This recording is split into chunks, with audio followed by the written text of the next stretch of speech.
L'économie de la République du Congo a déjà été durement touchée par l'épidémie de Covid-19 et la flambée des prix des denrées alimentaires en Afrique, causée par le conflit russo-ukrainien, a rendu la vie encore plus difficile pour les populations locales, laissant un grand nombre de personnes en République du Congo dans l'incapacité de se nourrir. Ce don permettra de fournir 2447 tonnes de riz à 167 000 résidents congolais par l'intermédiaire du Programme alimentaire mondial des Nations Unies.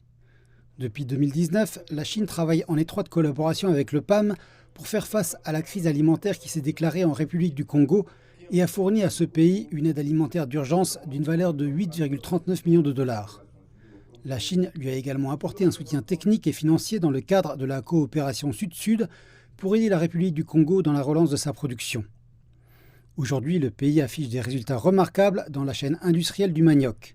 Irène Marie-Cécile Mboukou-Kimbatsa, ministre des Affaires sociales, de la solidarité et de l'action humanitaire de la République du Congo, a déclaré que l'assistance de la Chine à la République du Congo intervenait à un moment où le conflit russo-ukrainien avait un impact majeur sur l'Afrique. La coopération entre la Chine et la République du Congo est un bon exemple de coopération sud-sud. Nous n'aurons de cesser de vous exprimer au nom du gouvernement de notre pays notre fierté pour cette coopération exemplaire.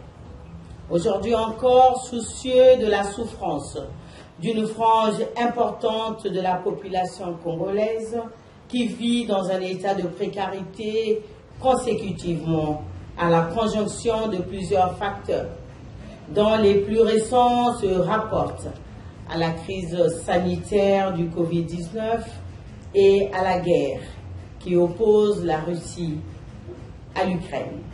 Votre pays a pris l'engagement de porter secours aux ménages vulnérables du Congo.